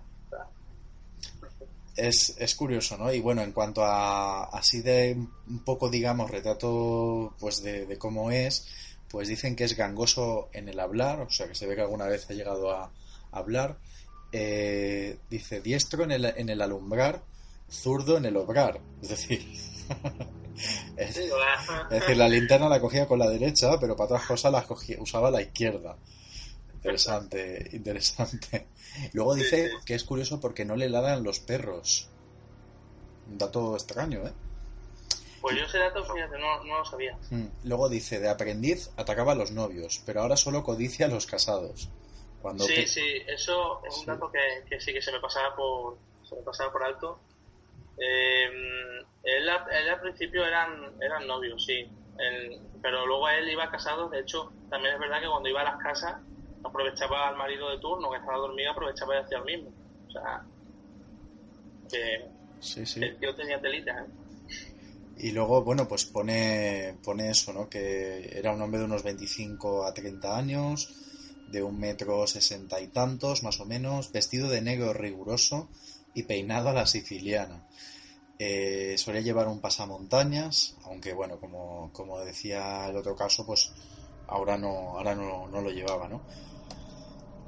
Y bueno, pues sí. Perdón, Salva, que sí. Ahora, o sea, a él lo reconocieron. O sea, él la cara, ellos sabían que la cara, o sea, físicamente cómo era. Y ellos incluso pensaron que era un vecino de Villafranca, que es un pueblo que está cerquita de aquí de Almenalejo. Y incluso casi tuvieron la oportunidad de haberlo pillado. Casi. Y se dice que residía allí y se quedó allí. Ahora, si hubiera seguido vivo, que no lo sé, pues tendría unos 60 años más o menos. No creo que tenga la misma compostura deportiva, ¿eh? Si siguiera vivo. Hombre, personalmente yo creo que los avistamientos de después, de a partir del 2000, ahí ya puede entrar un poco la leyenda urbana, creo yo. Sí. Pienso no creo que haya ningún imitador. Y bueno, también no tiene desperdicio el testimonio, como decía Manuel, de la Emi, que era un chico que trabajaba en un cementerio y pues eso, pues por ser gay o ser a lo mejor el único, como se decía desgraciadamente entonces, el único maricón del pueblo, pues parece ser que fueron a por él, ¿no?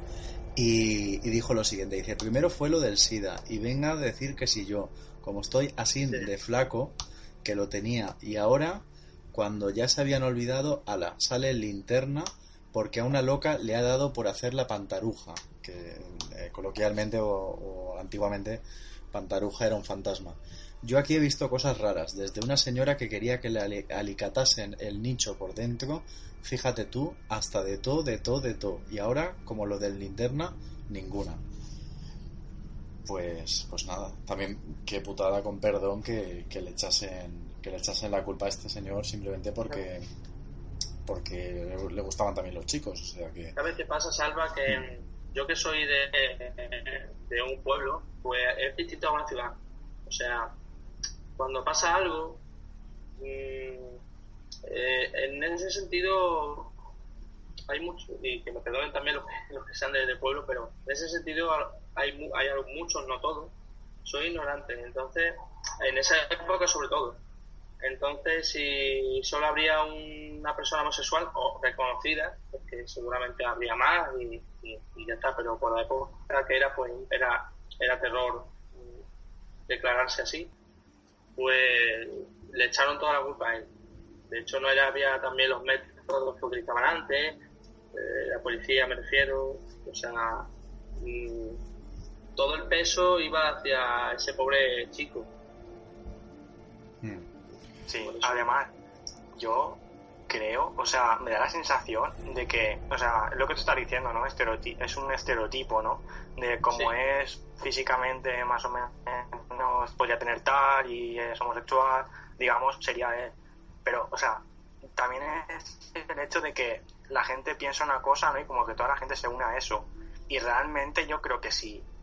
También es verdad que es otra época, pero si tú ahora hicieras, yo creo que un retrato de esta persona, o sea, es decir, cómo es, sus características, yo no pensaría a lo mejor que es homosexual. Porque simplemente toca la parte de los hombres, ¿sabes? O sea, me parece más como, a lo mejor, algo que toca porque posiblemente no lo tiene, ¿sabes? Quiero decir, no digo que no sea un hombre, sino que a lo mejor, pues ha tenido cualquier problema, ¿sabes? Y como que es algo que tiene intención de tocar, pero no por ello tiene por qué ser homosexual, ¿sabes? Entonces me choca, ¿sabes? Que el pensamiento en ese momento fuera de ir directamente a por esa persona, y esa persona, sin comérselo ni bebérselo, tiene que pasar una mala situación, ¿sabes? Y ser juzgado por mucha gente por algo que no ha hecho.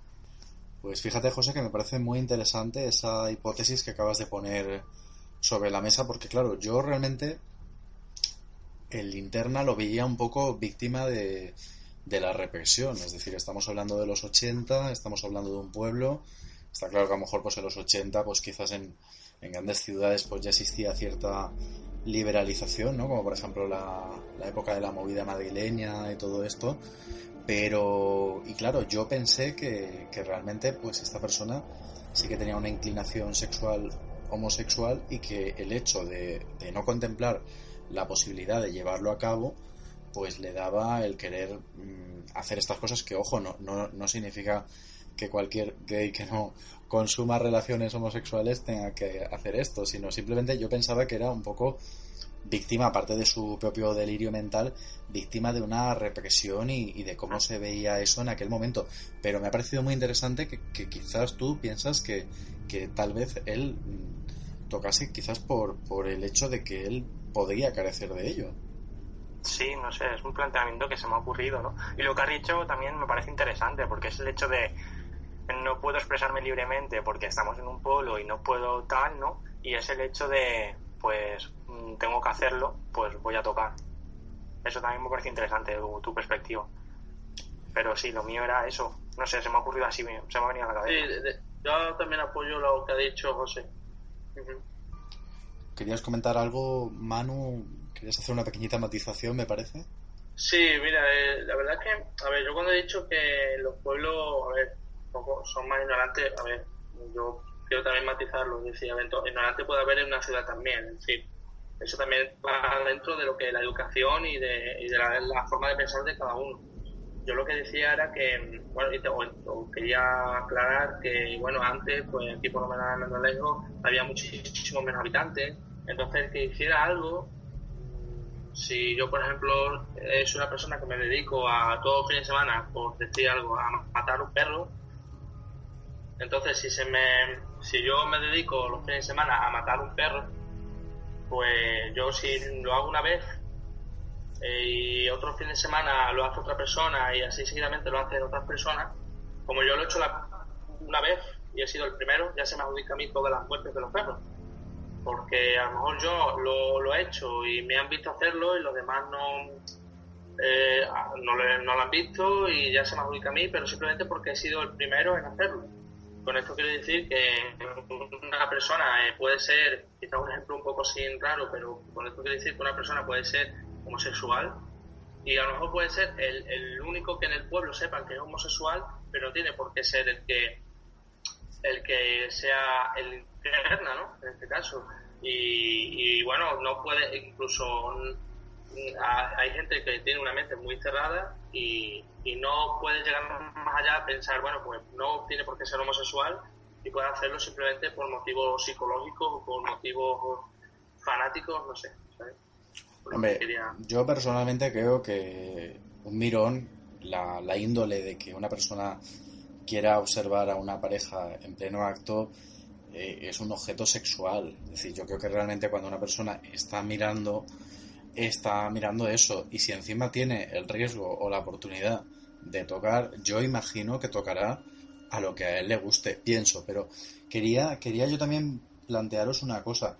Ese posible linchamiento que al final no se llevó a cabo, esa gana que tuvo el pueblo de darle caza, de matarle a hostias directamente, que lo dicen así tal cual, ¿consideráis que el hecho de que sea una persona que toque a hombres, es decir, que ya entonces pues pueda averiguar, ¿no?, la gente qué inclinación sexual tiene, que pensáis que ese linchamiento o ese deseo de linchamiento fue mayor por el hecho de que tocase testículos y no tetas, por ejemplo? José. Yo creo que el linchamiento es más por temor, más que por lo que toca. También, o sea, no sé, contextualizando como estoy diciendo, que si el pueblo, que si tal, sí que podría ser un poco eso, ¿no? Pero yo creo también es más por el terror, porque tú imagínate, o sea, tú piensas que, imagínate un hombre mayor que sabe que su hijo pues tiene una chica, ¿no? Pues se van por ahí, tú dices que no sabes lo que hacen, ¿no? Porque es una época, a lo mejor no quieres pensarlo, pero ellos sabes que se van a lo que se van. Y imagínate que un día es tocar, pero imagínate que eso va avanzando, porque antes no he podido comentarlo, pero me ha dado mucho la sensación de que como que va progresando, ¿no? Porque decía, no iba tapado, al final va tapado. Que al principio miraba, tocaba, y luego ya como que le daba igual mirar donde mirar, ¿no? O sea, como si tenía que mirar a alguien durmiendo. Lo veo todo como un proceso. Entonces yo creo que más por el temor que se lleva, porque no sabes hasta qué punto puede ocurrirte algo, ¿no? Porque sí, está mirando, pero ¿quién te dice que no te puede pasar nada? Te está tocando, sí, pero ¿quién te dice que no puede ir a algo más? No sé, me da más la sensación esa de que es más mejor por temor que por el simple tocamiento a un hombre, ¿no? Aunque también podría ser. Bueno, pues es un caso bastante curioso, da pie a mucha reflexión y bueno, yo creo que a José, por ejemplo, que no conocía la historia, le había parecido bastante intrigante, ¿verdad? Sí, la verdad es que sí. Una historia que desconocía totalmente y me ha llamado mucho la atención. Y Manuel, en tu caso, pues sí, supongo que es interesante el poder debatir algo que durante mucho tiempo has escuchado en tu localidad, ¿no? Sí. De hecho, aquí constantemente puedes, en cualquier sitio dices en linterna y te cuentan miles de historias sobre él. Y te puedo incluso puedo señalar los lugares donde él hacía sus actos. Sí, esto es una leyenda rural. Es vuestro particular hombre del saco, ¿no? Sí, se le podría llamar así, sí. O del paquete, ¿no? Muy buenas noches, chicos. Muy buenas noches.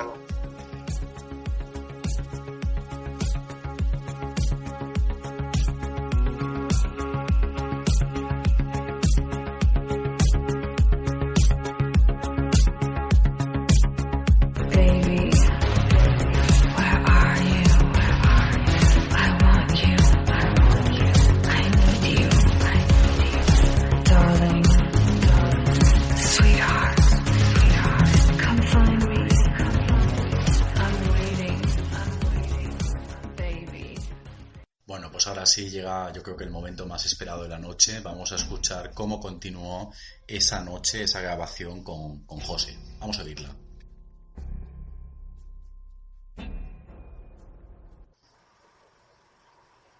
¿Tú estás ahora escuchando cosas? Ahora mismo lo estoy escuchando. ¿Qué oyes? Susurros.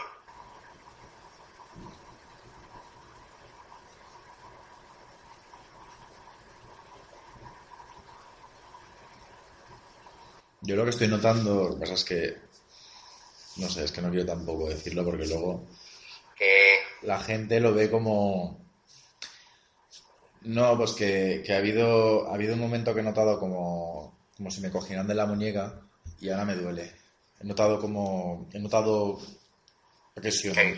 Sí, he notado presión en la muñeca y ahora tengo dolor, como cuando alguien te coge fuerte de la muñeca y luego me duele un poco. ¿Qué dices, Alba? pero no le quiero dar importancia, no tiene por qué estar relacionado. Pero tú sigues escuchando Sí, cosas. sí, sí. O sea, para mí ahora mismo es permanente. Sí, soy yo una vocecilla o algo, ¿no? Sí. Entonces, no sé lo que es.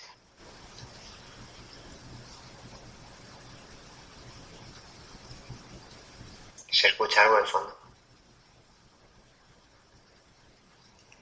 A mí el problema, ¿sabes qué pasa? Que lo que estoy medio escuchando, lo estoy escuchando en la habitación. No, en la habitación esa que dije en el programa. ¿La colada? Sí. ¿Te has puesto la lavadora o algo? No, ¿qué va? No, sí, a ver, le llamo la habitación de la colada, pero en realidad es porque está ahí el tendedero, está la tabla de planchar, sí. claro, pero no es un cuarto de colada, en realidad es un dormitorio, algún día será mi dormitorio principal, pero no, la lavadora está en la cocina y está apagada. Y es que luego pues está también el audio ese que se coló este fin de semana. ¿También era ahí? Sí, yo salía del cuarto de baño y tenía todas las luces apagadas. Estaba mandándole un audio a... Me duele la muñeca, ¿eh? Estaba mandándole un audio a un amigo y se oía y se coló algo. ¿Lo pongo? Sí. Además piensa que luego la gente que te escuche y todo, pues luego te escribe en comentarios. Es muy bonito, en realidad, porque a veces cuando uno hace el programa de radio también... Uy, espera, creo que lo he entendido por otra vez. Una cosa rara.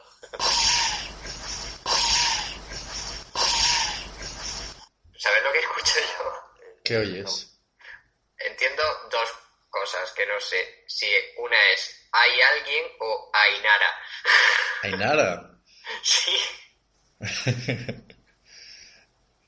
Bueno, tampoco sería rocambolesco, ¿no? Porque sí he estado varias semanas hablando con ella, pero vamos, esto sí que sería como una especie de crossover, ¿no? Es decir... Hombre, si tu fantasma o lo que tengas ahí está hablando de Ainara, está hablando de Ferro, está tal, igual ya nos está empezando a tocar un poco las narices. ¿Tú escuchas a Ainara en ese audio? O hay alguien o Ainara. Vamos a ver. Pues es muy bonito, en realidad, porque a veces cuando uno hace el programa de radio...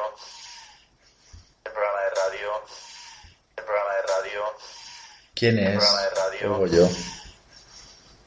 ¿O quién eres? Ahora que lo dices, ¿quién eres? Cuando uno hace el programa de radio... Es muy lejana la voz. También sí. Acabo de escuchar una cosa rara. Voy a encender luces. Y ahí también se oye algo. algo. Acabo de escuchar una cosa rara. Voy a encender luces. Vamos a hacer como hemos hecho con la tuya, ¿vale? La vamos a amplificar, a ver qué podemos oír, ¿vale? ¿Te parece? Vale. Qué remedio, ¿no? Esto no iba a ser así, ¿eh? Vamos a ver. Además piensa que luego la gente que te escuche y todo, pues luego te escribe en comentarios. Es muy bonito, en realidad, porque a veces cuando uno hace el programa de radio también mola. Acabo de escuchar una cosa rara. Voy a encender luces, que me ha dado un poco de miedo. Nada, eso que mola, ¿no? Porque luego tienes el feedback de la gente te da su opinión, le dices si te ha gustado, ¿sabes? Esas cosas están muy chulas. Se me coló también un poco parecido como a ti, es decir, yo estaba en mi casa, esto ocurrió solo hace 3 días, estaba mandando una nota de audio a un amigo mío y escuché algo que, como has podido oír en el audio, me detiene la conversación, es decir, yo lo oí en mi casa. El programa de radio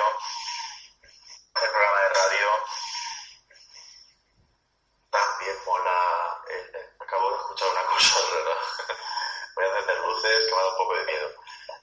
Nada, eso que mola, ¿no? Porque luego tienes el feedback de la gente te da su opinión, le dices si te ha gustado, ¿sabes? Esas cosas están muy chulas. es que no me queda, o sea, tengo varias cosas en la cabeza que me pueden encajar, pero no lo logro, de verdad, que a lo mejor soy la peor persona con el oído más malo para esto del planeta, o a lo mejor es que no estoy acostumbrado, pero no consigo sacarlo en claro tampoco. Yo, de todas formas, te tengo que decir, muy a tu pesar, que las tuyas son mucho más obvias. Es decir, yo ahí sí que oigo como algo lejano que se escucha, pero en la que hemos escuchado tuya era mucho más clara. Lo que no me gusta de la mía es que no parece una palabra, una frase, parece una conversación entera y muy rápida, como muy, muy urgente, y no me gusta lo que oigo, la verdad. Yo además escucho algo como que dice algo así como cógelo o atrápalo o algo que acaba en lo, ¿no? Como un imperativo. Y luego también oigo lo del ferro. Lo del ferro también lo escucho. Es que... Bueno, o sea, ese es mi apellido. Entonces no me mola un pelo, la verdad. Que nunca me había pasado que apelaran directamente a mi nombre. Además, dices que a ti te suelen llamar más por tu apellido que por tu nombre. Sí, nadie... O sea, en general a mi familia no siempre se nos ha llamado más por nuestro apellido. Somos los Ferro. No, señor. Pero, claro, tú fíjate, realmente... A ver, una cosa es un fantasma y otra cosa es un espectro. A lo mejor es una voz que no tiene por qué ser del presente. A lo mejor igual puede ser hasta incluso una psicofonía de algo que esté diciéndole incluso a tu padre, que según tú comentas es la persona más sensible o más sensitiva. Es decir, no te asustes porque a lo mejor no tiene ni que ver contigo. ¿Qué te digo? Si es que no lo sé. Mi casa, bueno, o sea, creo que mis padres fueron los primeros en comprarla, en habitar en ella. Era de nueva construcción en aquel momento. Sé que ahí no creo que no había nada, ni siquiera en aquella época, ni vivía nadie. Bueno, mi bloque sí murió gente, ¿no? Pero porque es un bloque de personas mayores y han fallecido varias personas allí, pero no en mi casa. Pero lo del nombre me parece un poco... Me parece una putada. La verdad. Porque además, claro, o sea, entre nosotros, evidentemente no nos llamamos Ferro. No. O sea, yo a mi hermana y a mi hermano no le digo, Ferro, no. Entonces, claro, o sea, si es algo que se ha quedado ahí en mi casa, a lo mejor un espectro, como tú dices, mi razonamiento es que a lo mejor es, yo qué sé, de alguna discusión entre mis padres o algún lo que sea, pero es que claro, a mi padre no le llama Ferro. Ya. Entonces, lo que me lleva a concluir que no es algo... No puede ser alguien externo que haya dejado una impronta tan fuerte que haya creado un espectro en mi casa. Claro. Pero además, fíjate, volviendo a la noche en la que se coló, era una noche en la que estabas conversando conmigo. Y yo a ti tampoco te llamo Ferro, te llamo José. José. Es que, no sé, me parece más una advertencia a lo mejor que... Porque tú oyes Ferro no. Yo escucho Ferro no. ¿Y tú crees que es porque no quieren que cuentes estas cosas? No lo sé. Pero temes que es eso, ¿no? Yo siempre he pensado que, y eso lo sabes tú mejor que nadie, creo yo, que cuanto más se habla de esto, más lo atraes en cierta manera, y es algo que incluso yo he estado discutiendo con mi hermana y con mi padre antes de grabar esto. Me lo decían ellos, que allá yo, ¿no? Que yo podía hacer lo que quisiera, pero que estas cosas pueden, que entonces no sé hasta qué punto, no lo sé. Si me permites, José, y te prometo que será la última vez en esta noche, voy a volver a oír el audio, ¿vale? Sobre todo por lo del Ferro no, ¿vale? Y te prometo que no lo volvemos a escuchar más. Vale, vamos allá. No, por ahora todo bien. Ya estoy encerrado en mi cuarto. Vale, ya está, claro. ¿Qué? Tú dices, ya estoy encerrado en mi cuarto, Y esa voz dice enciérralo. Sí, dice eso. ¿Alguna vez os ha pasado algo así? De haberos echado un pestillo, haber bloqueado Mi madre, te lo he contado, que la encerraron en la terracilla, terraza? en la despensa. Tú dices, ya estoy encerrado en mi cuarto y se oye alguien que dice enciérralo. Pero Salva, antes de que, cuando tú ya estás poniendo el audio, perdona, Sí. pero ya me parece estar escuchando la voz. Sí, porque femenina. claro, esa voz, o sea, esa voz no. Yo cuando hablo no era esa noche, porque yo no estoy en tu casa. Es ahora. Y ahí también ya se escucha, entonces no lo entiendo. No sé si se ha colado en el audio del WhatsApp o nos está colando ahora en directo. Voy a ponértelo a ver si tú oyes el enciérralo y de todas formas vamos a prestar atención al principio del audio. Vale. Vale, vamos allá. ¿Ves? Ahí se oye algo. Pero claro, tú ten en cuenta que cuando yo digo vamos Mira, allá... entiendo el principio de la frase que dice la voz, me parece. Sí. A ver, ¿puedes ponerlo?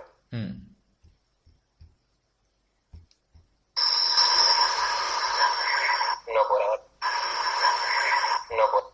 No, antes de eso. Cuando ¿Antes? justo le das al play, el espacio este antes de que empiece a sonar, que ya parece que se está escuchando algo. Vale, vamos allá. Está claro que... ¿Sí? ¿Qué me dices? Espera. Vale, vamos allá. No, por Sí, ahora está claro que ninguna... Sí. Está claro que ninguna... No, por ahora todo bien. Ya estoy encerrado en mi cuarto. Y encierra las puertas, tomo mi cuarto. Ciérralo, joder, se oye mogollón de claro, ¿eh? El ciérralo, yo lo oigo clarísimo. Perdón, perdón, José. No, yo lo que escucho claro es lo de antes, lo de está claro que ninguna no sé qué. Y Qué rabia sigue. no oírlo Es que entero. es un puñetero monólogo entero lo que se ha colado ahí. Sí. A ver. Vale, vamos allá. Pero perdona que te interrumpa. Si es un monólogo y de repente llega un momento que te dice Ferro no es un monólogo, te lo está diciendo a ti entonces. ¿O no? O sea, ¿está hablando conmigo esa persona? Ahora, o sea, es que no... Contigo estoy hablando yo. Ya, pero... Que se esperen los fantasmas que ahora esta noche tengo yo prioridad. No lo sé. A ver. Vale, vamos allá. No, por ahora todo bien. Ya estoy encerrado en mi cuarto. Y... Pero he cerrado todas las puertas, tomo la palabra, ¿eh? No, por ahora todo bien. Ferro, no, eso. No, por ahora... Pero fíjate que yo lo oigo al revés, lo oigo no ferro. O a lo mejor es no ferro no. A ver. Puede ser. Las puertas, tomo la palabra, ¿eh? No, por ahora palabra, ¿eh? Ahí soy un No, por no. ahora todo bien. Abra, ¿eh? No. Abra, ¿Ves? ¿eh? No. Abra, ¿eh? No. Abra, ¿eh? No, por ahora todo bien. Ya estoy encerrado en mi cuarto. y escucho luego, José, y es que esto ya no me está volando el pelo. ¿Y eso? Y he cerrado todas las puertas. Sí, se oye ahí algo extraño. ¿Te había pasado algo tan largo alguna vez? Sí, hubo un programa que hicimos este verano, creo que fue el último de la temporada de Noche de Terror, seguro que lo habrás escuchado, que se llama Fenómenos Paranormales en Directo, con Yolanda, Sí. en el que también escuchábamos como si fuera un rezo, un cántico, se oía también como varias voces a la vez, pero yo creo que lo particular de lo tuyo es que aquí se entienden las palabras con bastante facilidad. Es que no entiendo, es de verdad. O sea, y perdóname que te lo pregunte, sé que no, pero no tienes ninguna radio ni ninguna cosa. Nada, que va, no, para nada. Para nada, es que está todo, vamos, además te lo he comentado antes, que como hace viento y tal, tengo las persianas incluso bajadas del todo, estoy en el salón, no hay nada de nada. Es inexplicable esto, de No hay nada de nada. Tú sí que escuchas o has escuchado antes susurros a través de los auriculares. Ahora, espera, a ver. Ahora ya nada. No, ahora ya no se oye. Pero es que había un momento en que era constante. Sí. Y yo tenía más frío en ese momento, también te lo puedo decir. Y era cuando he Me han notado... agarrado la mano, es que tío. Sí, yo he notado... Me ha hecho un poco de daño. He notado algo raro en la mano. Salva, tienes que hacer algo. Esos son los tuyos que me han venido aquí. Sí, claro. Pero entonces los tuyos están nerviosos de que tú hables conmigo. Es al revés. Es que claro, ¿cómo los míos van a llamarte por tu apellido y que tu apellido sea tu nombre de pila de alguna manera y que ellos lo sepan? No sé, es muy extraño. Y además es que dices que encima escuchas a Ainara. En el de este, a mí te lo digo de verdad que me parece... o sea, es que no lo sé. O sea, no soy bueno en esto a menos que sea efectivamente muy claro. Es igual que hoy estaba escuchando tu programa cuando estabas repasando todas las psicofonías que se colaron con Ainara, ¿no? Sí. La que dice a tu lado chocho, eso es súper raro. ¿Cómo que chocho? Hay una que escucha... O sea, tú oyes chocho en una Yo escucho psicofonía. chocho, como, ¿sabes? Como muy grave, como si fuera un chuchu de un tren, pues chocho, o algo así. A ver, que si dicen chocho ya sería muy fuerte, ¿eh? Yo creo que, pero por eso te digo que yo tengo un oído horrible. Sí, pero tú te refieres a lo que Silvia y Ainara oían ese pam pam, ¿no? A la que tú escuchaste directamente que pegaste el bote. Vale. Esa. La que yo oigo, por favor. Sí. Tú ahí oyes otra cosa. Yo es que no entiendo lo que yo escucho dos sílabas y para mí las dos tienen una O. Y tú oyes chocho. No chocho, es como alguien haciendo chocho. Es que me hace mucha risa verte diciendo eso.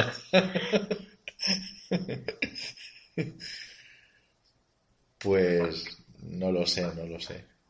Esto ha sido muy fuerte. Sí, suele pasar, ¿eh? ¿Cuántos programas programamos, pensamos, analizamos y luego nos rompen un poco los esquemas? Porque además si vas a contar otras vivencias tuyas. O sea, me puedo decir, si vamos a este ritmo colándose todo lo que se está colando, voy a terminar dentro de 3 años. Pero bueno, no sé. Si quieres, lo que podemos hacer es dejarlo por hoy, lo cerramos aquí y en otro programa pues vienes, nos cuentas. Yo además es que paradójicamente estaba preparado para cuando se ha colado estas cosas lanzarte otra pregunta que diera pie a otro caso, que sabes que otra cosa que a ti te ha ocurrido. Y es eso, es decir, yo tenía previsto otras cosas que quería que me contases y que me las contarás, no hay ningún problema. Es decir, en otro programa pues vuelves a estar aquí con nosotros y si me atrevo. Si te atreves. Bueno, mira, si quieres hacemos una cosa, te traeré compañía, ¿vale? En el siguiente programa te traigo compañía para que no estés solito. Si quieres, ya que la has nombrado, le podemos pedir a Ainara que esté con nosotros, que Ainara pues también tiene experiencia con las intrusiones. Además sé que es un caso que a ti te gusta, que te parece una historia bastante interesante y... Me gusta ella, o sea, no es solamente por el... Me gusta ella. ¿Te gusta Ainara? Sí, me transmite bien. No sé, me transmite tranquilidad, no sé. Sí. O sea, ya te decía que yo hay veces que a veces tengo sensaciones con personas, con tal, pues no sé, me transmite bien. Mira que su historia es turbia, pero ella ella como persona me transmite bien. O sea, que tú crees que si Ainara estuviera en el programa sería para ti más... ¿Te calmaría? ¿Te gustaría que estuviera ella con nosotros? Sí. ¿Te serena? Sí. Ainara. Sí. Vale. No sé, ¿crees que ella querría? No sé. Yo creo que sí. Supongo que sí. Ella que es vasca, ¿no? Es de Bilbao. De Bilbao. Vale, pues haremos eso, haremos que Ainara esté y nada, mi consejo que te doy cuando escuches el programa es tampoco que estés ahí escuchando, qué se oye, qué no se oye, o tú te vayas hoy a la cama. No me pienso en paranoia tampoco, se acabó. O tú vayas a la cama y estés pensando, me han dicho mi nombre, ¿sabes? Es decir, no sé, pero sí que no sé, es que estas navidades nos ha ocurrido lo mismo con Ainara y lo sabes, es decir, se han colado cosas todo el rato. Realmente no hemos tenido tampoco un programa calmado, ¿no? Últimamente, o sea que es algo que ocurre. Ya, bueno, entiende que para mí es nuevo. Pero bueno, yo mira, cierro todas las aplicaciones, ya no estamos hablando, Bueno, pues así fue la grabación con José, lo que siguió ocurriendo esa noche. Yo creo que si habéis prestado atención se oyen cosas también en ese extracto, en ese trozo de la conversación que nos quedaba por escuchar, o al menos os quedaba a vosotros por oírlo. Incluso sobre todo al final, ¿verdad? Cuando estoy ya diciendo que dejo de grabar, también se cuela ahí algo susurrante y bueno, minutos antes también. Nada, lo único que os puedo comentar es que José ha aceptado volver, la semana que viene estará con nosotros. Ainara ha aceptado estar en ese programa, o sea que yo me da un poquito de miedo juntar a estos dos, porque ya visteis que con Ainara siempre que estaba se colaban bastantes cosas y por lo que veo con José también, así que yo creo que la semana que viene va a ser un programa de infarto. Estará también con nosotros Silvia, ya nuestra particular experta en psicofonías, o al menos en entender qué dicen. Y yo creo que va a ser una de las noches probablemente más fuertes y más terroríficas que nos esperan. Yo al menos, la verdad es que os confieso que me da un poco de temor esa grabación con visto lo visto y viendo que tanto José como Ainara parece como que tengan muchas cosas a su alrededor. Despedirme, agradecer a los oyentes el estar siempre ahí. Recordaros que en Amazon tenéis mi novela, mi primera novela publicada, se llama Daemosville. Si no la encontráis por el título, podéis poner en Amazon Salva Valero y os aparecerá la novela. Además, comentaros también que sigue en activo un sorteo de las personas que van realizando donativos para el programa. A día de hoy, y este programa está dedicado a ellos dos, a día de hoy son 2 personas solo las que participarían en ese sorteo si ahora mismo se cerrase. Es decir, que todos los que queráis hacer un donativo entraréis en ese sorteo. Por ahora, los candidatos a ganar un ejemplar mío de Daemosville gratuitamente son María Pérez Mas y Maximiliano Iruta Pérez. Ellos dos, por ahora, serían los candidatos a ganar. Así que si vosotros también queréis participar y queréis ganar un ejemplar gratuito de Daemosville y que os llegue a vuestro domicilio, simplemente tenéis que hacer un donativo. Entráis en la página web de iVoox, le dais a donar, que se realiza mediante PayPal, completamente seguro, y entráis en el sorteo de un ejemplar. En el caso de que queráis adquirirlo, ya sabéis, a través de Amazon. Comentaros que José leerá todos los comentarios que habéis dejado durante esta semana en iVoox, vuestras apreciaciones de lo que se escucha. Sé que también estará atento a todo lo que pongáis de este programa. Ainara y Silvia también están ya analizando estos programas, bueno, el programa de la semana pasada y me imagino que ahora cuando escuchen este también. Así que bueno, nosotros aquí estamos en la cumbre de lo paranormal, estamos aquí un poco con unos programas de vértigo que espero que al menos vosotros estéis disfrutando lo mismo que nosotros grabándolo, aunque os confieso que a veces da un poquito de miedo, como podéis ver, pero estoy muy agradecido porque sé que os gusta, que lo pasáis bien, que os parece un programa distinto y marcar un poco de diferencia y que vosotros me digáis eso, la verdad es que me llena mucho. Así que yo voy a seguir haciendo lo que mejor se me da, que es hacer estas cosas, y muy contento que lo hago siempre que vosotros me acompañéis. Así que nada, chicos, muy buenas noches, un abrazo a todos y nos escuchamos en el siguiente programa. Buenas noches.